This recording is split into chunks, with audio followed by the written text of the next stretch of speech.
रमेश चैनीताला जी, श्री भूपेश बघेल जी, श्री नाना पटोले जी, श्री विजय वडेटीवार जी, श्री किरसान साहिब जी, श्री राजेंद्र गवाई जी, श्री महेंद्र भ्रमणवाड़े जी, श्री सुरेंद्र चंदेल जी, श्री अतुल गानियार पवार जी,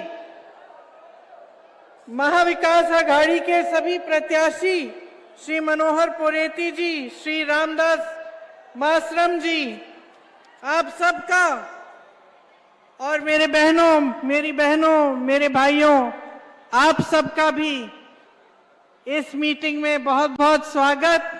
मेरी बहनें वहां से मुस्कुरा रही हैं, बहुत समय से इंतजार कर रही हैं, वहां धूप भी है। ज्यादा कष्ट नहीं दूंगी, लेकिन आपके काम की बात ही करूंगी।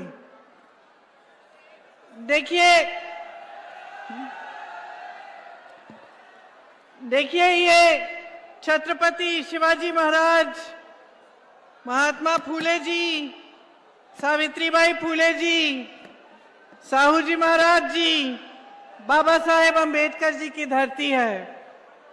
महान धरती है ये। बिरसा मुंडा जी की, टंटिया मामा, राघोजी भागरे, गुलाम महाराज जी की, उनके संघर्ष की, उनके सिद्धांतों की धरती है। इस धरती का एक बहुत गहरा महत्व है हमारे देश की संस्कृति में, हमारे देश की राजनीति में, और हमारे देश की एक तरह से हमारे देश की आत्मा में। जो आज हमारा देश है, एक लोकतंत्र है, हमारा मजबूत संविधान है, इसकी नींव इन्हीं की सोच से डली है, इन्हीं के कार्यशैली से डली, और ये इस महान इतिहास से एक मार्गदर्शक धरती रही है महाराष्ट्र की। राजा विक्रमादित्य शाह गोंड जी, रानी दुर्गावती बाई जी, बापूराव शेडमाके जी, पूर्व सीएम मारोतराव कन्नमवार जी, श्री वसंतराव नायक जी, सुधाकर राव नायक जी, इन सब की कर्मभूमि है। मैं जब अपना भाषण तैयार कर रही थी, मैं सोच रही थी कि इतने सारे महापुरुष हैं, इतनी महान महिलाएं आपके प्रदेश की गिनती भी नहीं हो सकती उनकी, और अगर सबके नाम पढ़ती तो मैं कम से कम 5 मिनट के लिए सिर्फ उन महापुरुषों के नाम पढ़ती जिन्होंने हमारी आजादी में की लड़ाई में भूमिका दी, जिनकी लड़ाई से, जिनके संघर्ष से आज हम आजाद हैं। तो ये आपकी धरती है, इसने मार्गदर्शन दिया है पूरे देश को, हमेशा नींव डाली है देश के संविधान की। धार्मिक कट्टरता के विरोध विचारधारा की धरती है। समानता, एकजुटता यहीं से उभरी है। आप सब जानते हैं कि यहाँ के संतों ने हमेशा एकजुटता की बात की, और हमारे देश की जो राजनीति है वह भी उसी एकजुटता पर ही बनी है कि ये देश एक रहेगा तभी हम अच्छी तरह से आगे बढ़ पाएंगे। कभी भेदभाव नहीं हुआ, कभी सरकारों ने ये नहीं कहा कि भाई हम सिर्फ एक प्रदेश का विकास करेंगे या सिर्फ एक इलाके का विकास करेंगे, क्योंकि जितने भी नेता रहे उन सब नेताओं ने हमेशा सोचा कि जो हमारा संविधान है उसने जो शक्ति दी है जन जन को, उस जन जन का प्रतिनिधित्व पूरे देश भर में होना चाहिए। तो बड़े बड़े उद्योग बने, पंडित नेहरू जी ने लगवाए, इंदिरा जी ने लगवाए, उसके बाद भी लगे, तो सिर्फ एक प्रदेश में नहीं पूरे देश भर में लगे। बड़ी बड़ी संस्थाएं, एम्स जैसे बड़े अस्पताल, IIM, IIT, बड़ी नहरें, बड़े बांध पूरे देश भर में लगे। आज स्थिति क्या है? कि भेदभाव हो रहा है महाराष्ट्र के साथ। जो यहां पे इंडस्ट्रीज लगनी थी, जो बड़े बड़े उद्योग लगने थे, वो आस्ते आस्ते यहां से बाहर जा रहे हैं। आपने देखा होगा कि यहां से इन्होंने बड़ी बड़ी कंपनियां, सेमीकंडक्टर का प्रोजेक्ट महाराष्ट्र में आ रहा था, वो चले गया गुजरात। एयरबस का प्रोजेक्ट महाराष्ट्र में आ रहा था, वो भी गुजरात चले गया।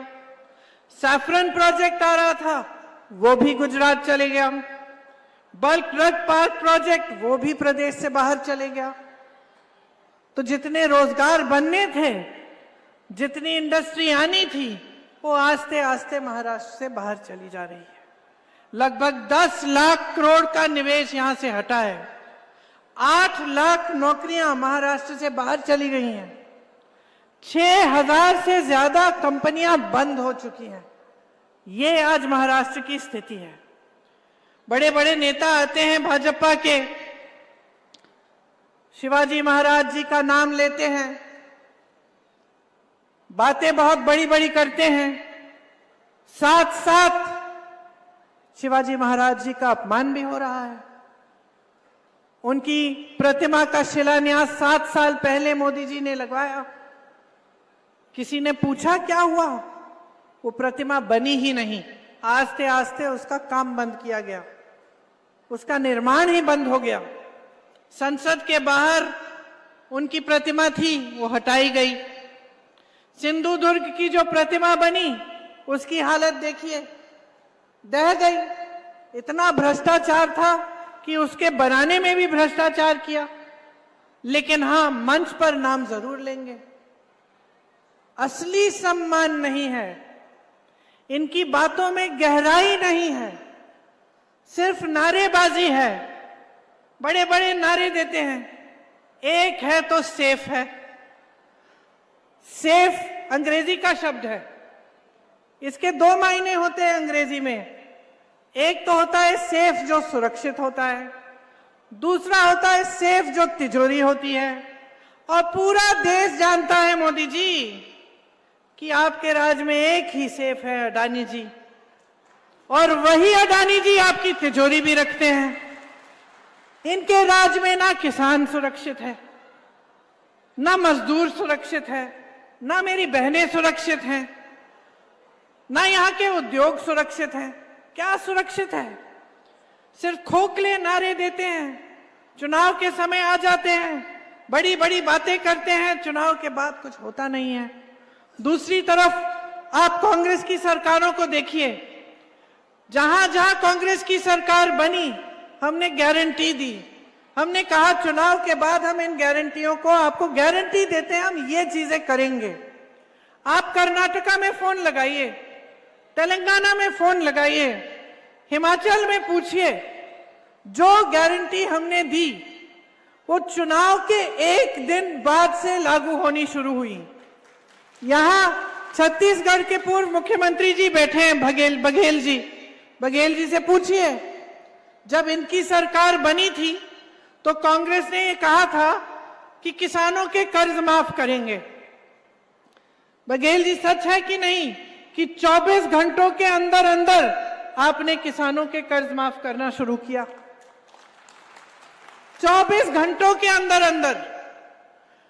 तो जो हम कह रहे हैं वो एक जमीनी बात है, वो सच्चाई की बात है। हम कहते हैं कि हम कुछ करके दिखाएंगे, तो चुनाव के बाद जैसे ही सरकार बनती है वो काम शुरू हो जाता है। उसके विपरीत भाजपा की विचारधारा है, भाजपा की सोच है। ये सोचते हैं कि यहां मंचों पर कुछ भी कह सकते हैं, लेकिन कुछ करने की जरूरत नहीं है, उस पे खरा उतरने की जरूरत नहीं है, कि कोई जवाबदेही है ही नहीं जनता के प्रति, कि जब चुनाव आएगा तो हम ऐसे ही नारे दे देंगे, जनता का जो ध्यान है उसको बांट देंगे, इधर उधर कर देंगे, धर्म के आधार पर कुछ कह देंगे, जाति के आधार पर कुछ कह देंगे, जनता के जज्बात ऊपर उभर जाएंगे, जनता का ध्यान भटक जाएगा और हम चुनाव जीत जाएंगे। तो एक जो जवाबदेही होती थी, जो हमारे संविधान ने बनाई, संविधान में लिखी हुई है कि वोट आपका है, शक्ति आपकी है, आप बदलाव ला सकते हो। जनता के प्रति जवाबदेही होगी हर नेता की, हर प्रधानमंत्री की, हर मंत्री की। वो इन्होंने आस्ते आस्ते 10 सालों में वो परंपरा छोड़ दी है और वो जवाबदेही खत्म होने जा रही है। क्योंकि जब राजनीति की जो दिशा है वो इस तरह से बदल जाती है कि वो आपकी समस्याओं की बात नहीं करती, वो जो आपकी सच्चाई है, जो आप जी रहे हैं, जो आपका संघर्ष है, उसके बारे में चर्चा नहीं होती। चर्चा होती है तो आपके ध्यान भटकाने वाली चर्चा होती है। तब यही होता है कि नेता सोचता है कि कोई बात नहीं, हमें काम करने की जरूरत नहीं है, हम तो बस चुनाव के समय कुछ भी कह देंगे, चुनाव जीत जाएंगे। तो ये बहुत गलत परंपरा है। आज देखिए आपकी कितने संघर्ष हैं। मेरी बहनें यहाँ बैठी हैं, आप मेहनत करती हो अपने बच्चों को बड़ा करने के लिए। अभी यहाँ धूप में बैठी हो, घर जाओगी, खाना पकाओगी, जो खेती में काम करता है खेती में जाएगी, काम करेगी, फिर भी घर आके काम करेगी, बच्चों की परवरिश देखनी है, परिवार के सब सदस्य ठीक है कि नहीं, कोई बीमार तो नहीं है, सब कुछ देखना है। सबसे ज्यादा मेहनत महिला करती है, सबसे ज्यादा मेहनत, सबसे ज्यादा संघर्ष। और देखो परेशानियां कितनी हैं आज, महंगाई कितनी बढ़ा दी है इन्होंने। 10 सालों में इतनी महंगाई बढ़ गई है कि आज आप त्योहार भी खुशी से नहीं मना सकते। त्योहार आता है, घबराहट होती है। दिवाली आ रही है, पुताई करनी पड़ेगी, मेहमान आएंगे, खाना बनाना पड़ेगा, नए नए कपड़े सिलवाने पड़ेंगे, कैसे करेंगे। जो खुशी का मौका है उससे भी घबराने लगे हैं लोग, क्योंकि महंगाई इतनी बेहद ज्यादा हो गई है। हर चीज पे जीएसटी लगा दी है, कपड़ों पे जीएसटी, दवाओं पे जीएसटी। जो छोटे छोटे दुकानदार हैं, जो छोटे छोटे बिजनेस चलाते हैं, उनके नाक में दम कर दिया है। कोई कमा नहीं पा रहा है, बेरोजगारी चरम पे है। आप बच्चों को पढ़ाते लिखाते हो, मेहनत करते हो। आज देखो ये जमाना नहीं रहा कि कोई गरीब परिवार का है, गांव में है, तो सोचता है कि चलो 8वीं तक पढ़ा देंगे और बस। ये जमाना नहीं रहा।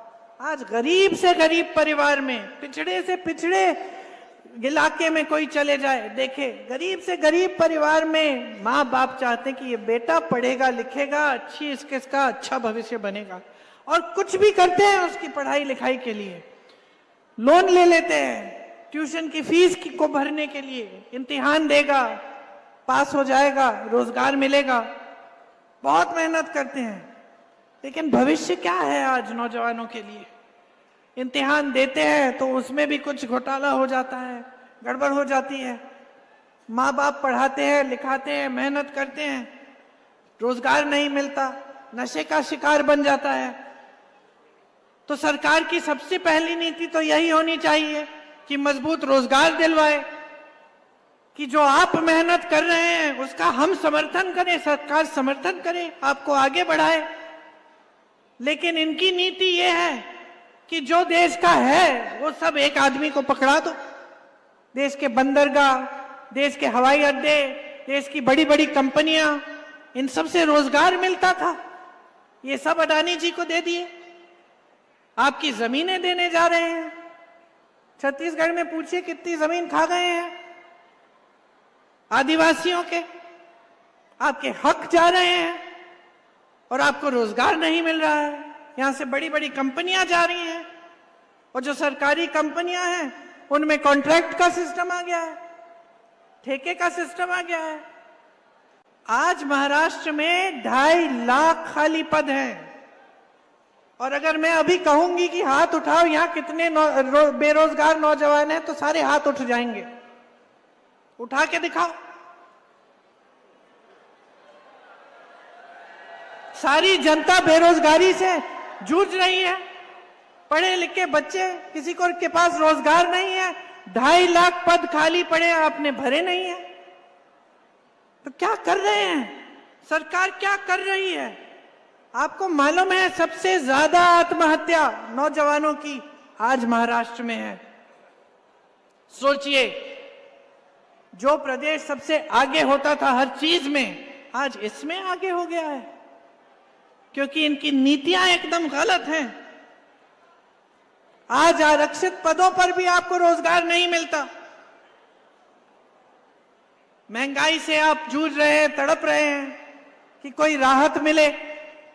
बेरोजगारी से आप जूझ रहे हैं और सरकार क्या करती है? 2.5 सालों से इनकी सरकार रही है और 10 सालों से ज्यादा हो गए हैं केंद्र में। महाराष्ट्र में 2.5 साल हो गए हैं जब से इन्होंने सरकार चुराई आपकी। और क्या किया इन्होंने? कुछ नहीं। अब चुनाव आने लगा, बहनों ध्यान से सुनो, ध्यान से सुनो। चुनाव आने लगा और 4 महीने पहले आपके लिए स्कीम निकाली है, लाडली स्कीम इनकी, जिससे आपको 1500 रुपए महीने दे रहे हैं। आप मुझे बताओ, 2.5 साल से इनकी सरकार रही है, 2.5 साल से कहां थे? आप जानती हैं, सोचिए, मान लीजिए किसी की बेटी की शादी किसी घर में हो गई और एक नालायक से शादी हो गई। उसने शादी कर ली, आपने शादी करा ली, और वो नालायक काम नहीं करता, बेटी की देखभाल नहीं करता, कमाता नहीं है, जाके जुआ खेलता है, पीता है, जो भी करता है। एक दिन आ गया कि वो घर आया, बड़े प्यार से बातें करने लग गया आपकी बेटी से, और अच्छी अच्छी बातें कर रहा है कि मैं ये खरीद के दूंगा, वो खरीद के दूंगा। तो आप क्या कहेंगी? क्या कहेंगी बेटी को? अब यही कहेंगी ना कि असली चरित्र पहचानो, ये तो 2-3 दिन से अच्छा है, इसको कुछ जरूर चाहिए होगा तुमसे, यही कहोगी ना? तो यही तो सिलसिला है। 2.5 सालों से कुछ नहीं किया, अब चुनाव के पहले आ गए लाडली बहना लेके, 1500 रुपए आपको पकड़ा रहे हैं, सोचते हैं कि आपका वोट खरीदेंगे इन 1500 रुपए से। और आपसे कितना लिया है इन सालों में इन्होंने? महंगाई इतनी बढ़ चुकी है, आपका बच्चा पैदा होता है, उसके लिए दूध खरीदोगे तो दूध पे जीएसटी लगा दिया। स्कूल गया, स्कूल की फीस भरने के लिए आपको इतना महंगा कर दिया कि आप भर नहीं पा रहे हो। कॉपी पेंसिल पर जीएसटी है, खाने और कपड़े पर जीएसटी है, बीमार पड़ गया आपका बच्चा, उसके इलाज पर जीएसटी है। इतनी महंगाई है कि आप टैक्स पे टैक्स भर रहे हो। और ये बड़े बड़े उद्योगपति, इनकी टैक्स नहीं, इनकी टैक्स आगे नहीं बढ़ी है, आप पे टैक्स डालते रहते हैं। इनकी टैक्स वही की वही है जहां पहले थी, उसको नहीं बढ़ाया है किसी ने। 16 लाख करोड़ रुपए इन्होंने बड़े बड़े उद्योगपतियों के माफ किए हैं। किसानों का कर्ज माफ किया है? आपके लिए कोई भी सुविधा है? आज किसान परेशान है, चाहे वो कपास का किसान हो, परेशानियों से लदा हुआ है, कमा नहीं पा रहा है, हर चीज का दाम महंगा हो गया है, खेती पे जीएसटी है, सब चीज महंगी हो गई है, खेती नहीं कर पा रहा है। सोयाबीन का किसान, कपास का किसान, किसी से भी पूछ लें। मैं पूछना चाहती हूं आपसे, आप कमा पा रहे हैं क्या अपनी खेती से? आज इतनी परेशानियां हैं कि सिर्फ आप परेशानियों में ही उसी दलदल में फंसे हुए हैं, निकल नहीं पा रहे हैं। तो ये परिस्थितियां हैं यहाँ की। यहाँ आदिवासी भाई बहन बहुत है मेरे। आपको मालूम होगा कि यूपीए के समय में तड़ोबा को फॉरेस्ट रिजर्व से के माइनिंग से बचाया था, प्रस्ताव को नकार दिया था। 2020 में मोदी जी की सरकार ने 41 कोल ब्लॉक की प्रक्रिया शुरू की। महाविकास आघाड़ी ने इसको रुकवाया, लेकिन आज इन चीजों की कहीं रोक नहीं है। जो आपकी जमीनें हैं ये दी जा रही हैं माइनिंग के लिए, अलग अलग चीजों के लिए आपसे छीनी जा रही हैं। बड़े बड़े उद्योगपतियों के लिए, अडानी जी जैसे उद्योगपतियों के लिए सारी नीतियां बन रही हैं, लेकिन आपको जो सुरक्षित रखती हैं उन नीतियों को कमजोर किया जा रहा है। कांग्रेस का वनाधिकार कानून था, आदिवासियों को जंगल, जल, जमीन पे हक दिया था, और ये हक कोई आसान नहीं था। ये आपकी परंपरा है, पुराना हक है आपका। और मेरी दादी जी इंदिरा जी कहती थी कि जो आदिवासी भाई बहन हैं, इनकी जो परंपरा है ये सर्वोपरि है। उस समय लोग इस बात की गहराई को समझते नहीं थे। आज पूरे विश्व में लोग कहते हैं कि पानी, कि धरती, हमारे पहाड़, हमारे जंगल, इनका आदर करना चाहिए, इनको बचा कर रखना चाहिए, नहीं तो हमारी पूरी पृथ्वी ही खत्म हो रही है। आज पूरी दुनिया आपकी तरफ देखती है कि आपके कैसे रीति रिवाज हैं, आपकी क्या परंपराएं हैं, आप किस तरह से अपना जीवन जीते हैं, जल, जंगल, जमीन का आदर करते हैं। ये बात उस समय इंदिरा जी समझ गई थी, इसीलिए उनका जो नाता है आपसे वो एक बहुत गहरा पुराना नाता था। और उसी रिश्ते, उसी समझ पर ये कांग्रेस पार्टी की नीतियां बनी। आपको सुरक्षित रखने के लिए पेशा कानून भी बना, आपको सुरक्षित, आपके हक को सुरक्षित रखने के लिए। आज ये सारे कानून कमजोर किए जा रहे हैं। महाराष्ट्र में 4 लाख आदिवासियों ने FRA के क्लेम लगाए हैं। 2 लाख क्लेम इसमें से रिजेक्ट हो गए हैं, वापस कर दिए गए हैं। पूरे देश में 22 लाख आदिवासियों की जमीन पे क्लेम है, वो नकार दी गई है। तो आपका जमीन पे जो आपका हक है वो कमजोर किया जा रहा है। मुझे मालूम है कि यहाँ पे सिकल सेल एनीमिया जो है उसकी वजह से काफी परेशानियां हैं आपकी। महाराष्ट्र में 16,000 से ज्यादा मरीज और ज्यादातर आदिवासी समुदाय के हैं। 4,000 मरीज अकेले गढ़चिरौली के हैं। स्वास्थ्य सुविधाएं बदहाल हैं। ये बड़ी बड़ी बातें जो मोदी जी, उनके मंत्री जी करते हैं आपके सामने, ये सिर्फ बातें ही रह गई। स्वास्थ्य की बात है, शिक्षा की बात है, बेरोजगारी की बात है, महंगाई की बात है, तो कोई काम नहीं हो रहा है। मैंने देखा और बहुत दुख हुआ इसे देख के कि मेरे एक आदिवासी भाई अपने बेटे की लाश को 15 किलोमीटर हाथों में लेके चले। अब आप सोचिए बहनें, हम सब माँ हैं, सबके बच्चे हैं। आप सोचिए कि किसी पे की ऐसी परिस्थिति बन गई, इतनी मुश्किलें लद गई उन पर कि उनकी ये परिस्थिति बनी कि ना एम्बुलेंस मिल रही है, ना स्वास्थ्य की कोई सेवा मिल रही है। अपने बच्चे की लाश को 15 किलोमीटर हाथ में उठा के चल रहा है। और मोदी जी कहते हैं तब सरकारें और थी, आज मोदी है।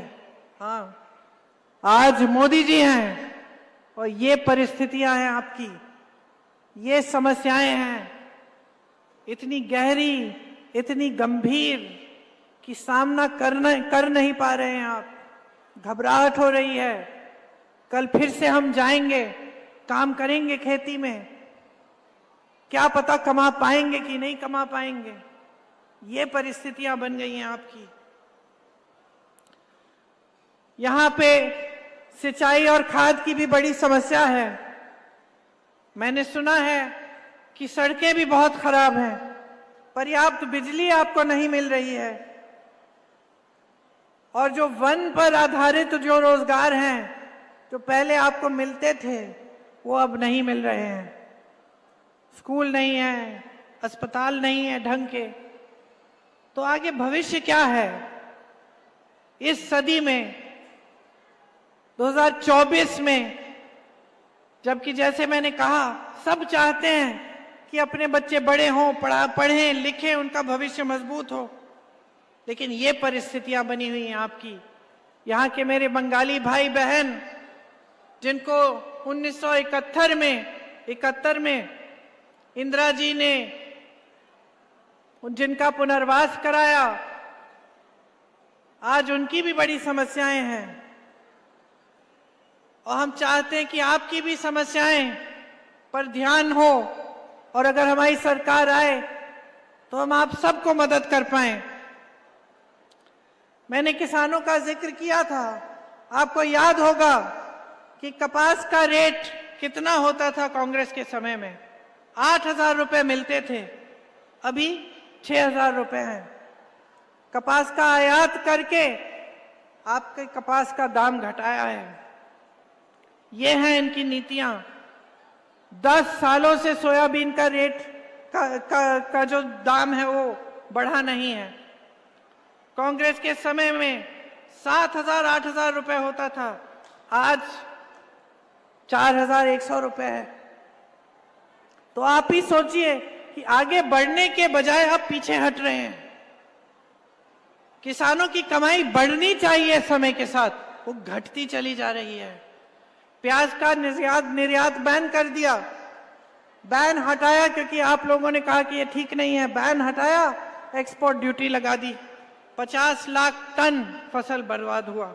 दूध के उत्पादक जो किसान हैं उनको सही दाम नहीं मिलता। संतरे के निर्यात पर ड्यूटी बढ़ा दी। खेती का सामान सब महंगा हो गया है, आज हर चीज पे जीएसटी है। तो आप बताइए आगे कैसे बढ़ेंगे। मेरे भाई राहुल गांधी जी ने एक यात्रा की, न्याय यात्रा थी। उन्होंने कहा कि देश के हर एक इंसान के लिए न्याय होना चाहिए। कश्मीर से कन्याकुमारी से कश्मीर तक यात्रा की, मणिपुर से मुंबई तक यात्रा की, और यही कहते गए कि हमें न्याय दिलवाना है जनता को, कि जाति जनगणना होनी चाहिए जिससे देश में पता चले कि सबकी क्या संख्या है और आरक्षण सही ढंग से दिए जाए। उन्होंने कहा कि आरक्षण पर जो 50% सीमा है वो हटनी चाहिए। हर रोज कह रहे हैं, देश के एक कोने से दूसरे कोने तक यात्रा करते हैं इसको कहने के लिए।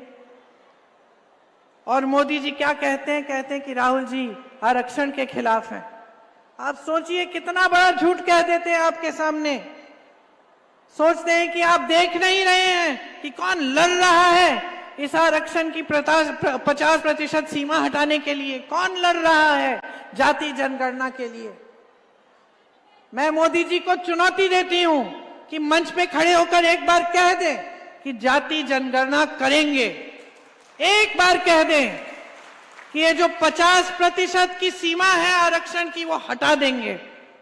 हिम्मत करें। मेरे भाई का एक मंत्र है, डरो मत।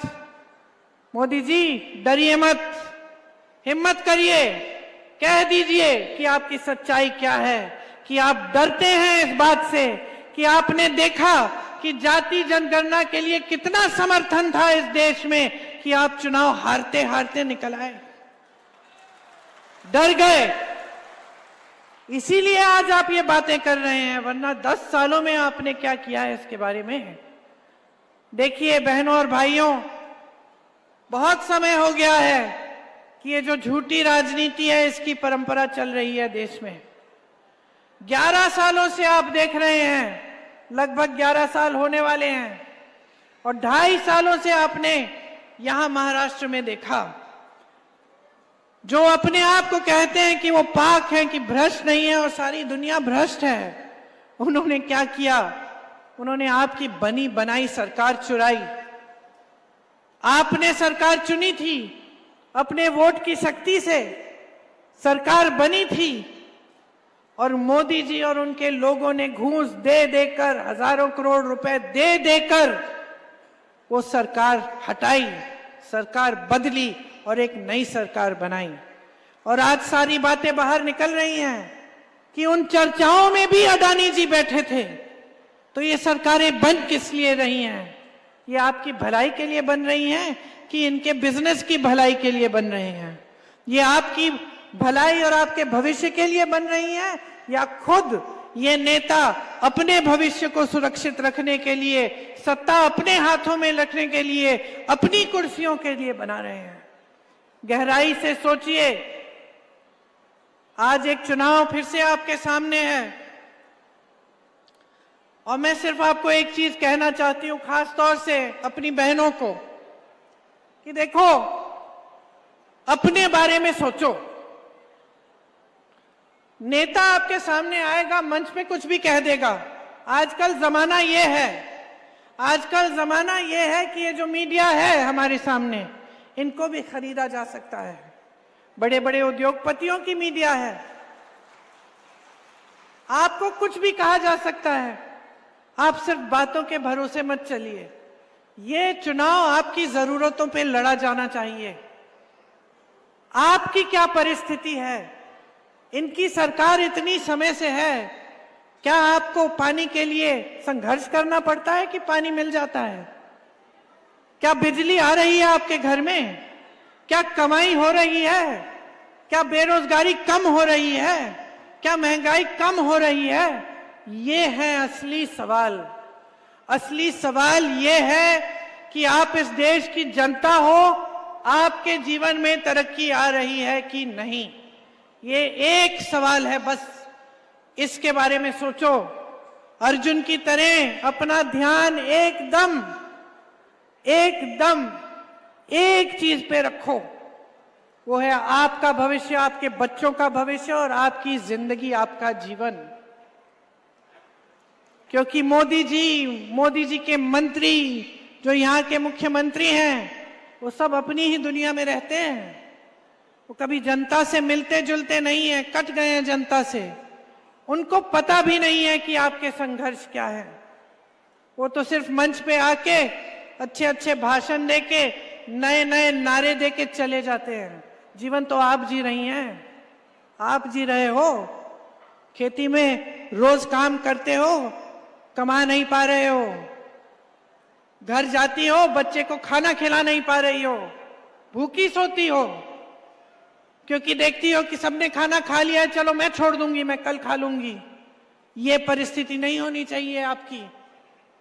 इसीलिए अगर आप अपने लिए नहीं लड़ेंगे, अगर आप अपने वोट की शक्ति को नहीं पहचानेंगे, अगर आप खड़े नहीं होंगे और आप नहीं कहेंगे कि बहुत हो गया, हमें बदलाव चाहिए, हमें एक नई सरकार चाहिए जिसे कोई खरीद ना पाए, जो हमारे लिए काम करे, जो हमारी जरूरतों को पूरी करे, जो हमारी समस्याओं का हल करे, तभी बदलाव आएगा। और सबसे बड़ी शक्ति मेरी बहनों आपकी है, सबसे बड़ी शक्ति। ये कभी मत समझो कि आप कमजोर हो।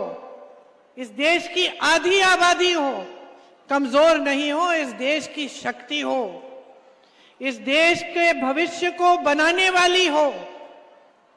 बच्चे तुम पालती हो, उनका परवरिश तुम करती हो, पूरे परिवार की सेहत, पूरे परिवार का खाना, पूरे परिवार के लिए सारा काम तुम करती हो। आखिर में तुम सोती हो। ये देश तुम्हारा है, बशर्ते अपनी शक्ति को समझो, अपने आप को कमजोर मत समझो। ये समझो कि इस देश की महिला इस देश की रीढ़ की हड्डी है। जिस दिन खड़ी हो जाओगी और किसी के बहकावे में नहीं आओगी, जिस दिन कोई आपको बोले कि चुनाव के पहले लो 1500 रुपए लो, और उसके बहकावे में नहीं आओगी और उसके आधार पर वोट नहीं डालोगे, लेकिन अपने आधार पर वोट डालोगे कि अपना जीवन क्या है, कि अपने बच्चों की क्या परिस्थिति है, उस दिन से आपके जीवन में बदलाव आएगा। हमारी कुछ गारंटियां हैं महाविकास आघाड़ी की।